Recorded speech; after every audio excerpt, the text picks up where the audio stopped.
What's the most powerful word in the English language?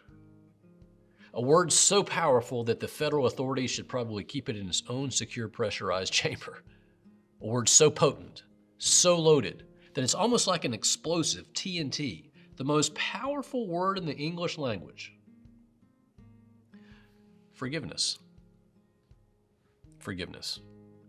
You hear that word a lot. It's a deceptive little word. Some people think it's easy, but they've never really experienced deep pain or never caused that to someone else. Some people think it's just for doormats, forgiveness, as if to forgive somebody meant that you didn't care what happened or you just let people walk all over you. Other people think it should come with conditions or shouldn't be applied in extreme circumstances, like, say, to a murderer. But Moses and King David would disagree. Forgiveness. It's really, really hard. But it carries power. Power, power. All of human history has been redirected because of that one word. So it's a remarkable encounter in the gospel today as we meet an unnamed lady, the woman at the well. John 4, verses 4 through 42. It's the longest conversation recorded with Jesus in the Bible. I wish I knew her name, but we only know her life, and we know that her life is on the garbage heap. The entire village has declared her a total loss. She's been written off. She's evidently never succeeded at much of anything. She's a woman whose motto is probably, things just didn't work out. Her first husband, things just didn't work out. Second husband, things just didn't work out. Third husband, things just didn't work out. Fourth husband, fifth husband, things just didn't work out. Finally, she's given up on marriage altogether and is now living with another man. Everywhere she walks, the failures of her checkered past just leak out behind her. And everyone in town knows her reputation oh so well. She's a total loss, a sinful failure, to be avoided, and certainly to be kept away from your children. So that's probably why she's at the well in the middle of the day to begin with. Usually people would go to the well in the early morning or the early evening, the beginning or the end of the day. But she's there in the middle of the day in the blazing sun. Very simply, in the eyes of the people around her, she's a failure to be shunned. And yet, this unnamed woman has the longest conversation with Jesus of anyone in Scripture. Not Peter, St. Peter the Rock, not Mary Magdalene, St. Mary Magdalene, faithful friend, not Mary, the Blessed Mother, St. Mary, but an anonymous woman standing by a well in the middle of the day. And Jesus strikes up the conversation.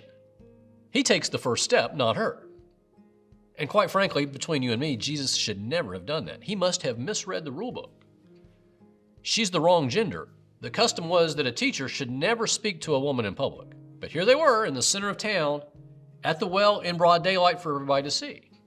And she's the wrong race. She's a Samaritan, Jesus is a Jew, and the two were not supposed to mix. And she's the wrong religion. She and her people worship on Mount Gerizim and insist that the Jews have it all wrong to build their temple on Mount Zion.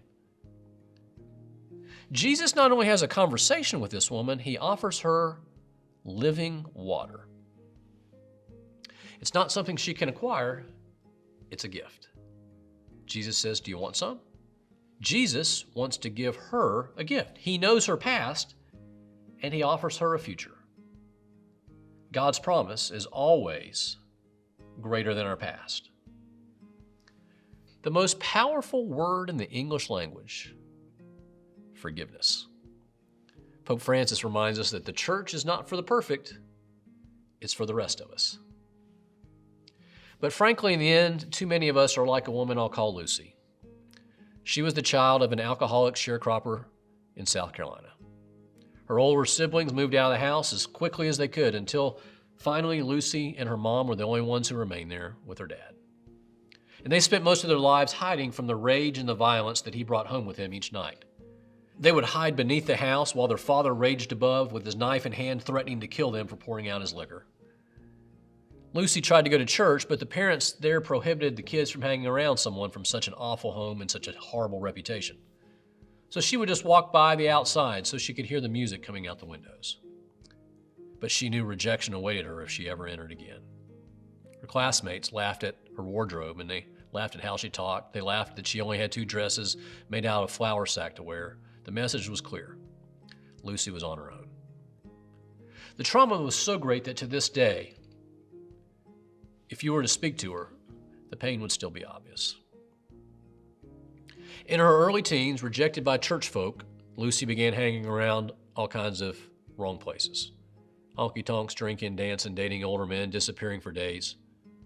Becoming a person whose life was filled with adultery, rape, failed relationships, abuse, and scars so deep that only she and God know them all.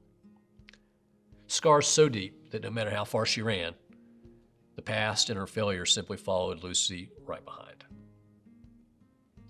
Finally, she met and married a man whose mother was a self-righteous church person, like the ones who had shunned Lucy all those years before.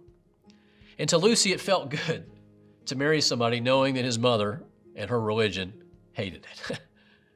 Lucy wasn't sure about her husband. She wasn't ever sure that she could ever confide in him. She just went through life on her own, making as best as she could, rearing her 4 children and trying to learn how to love.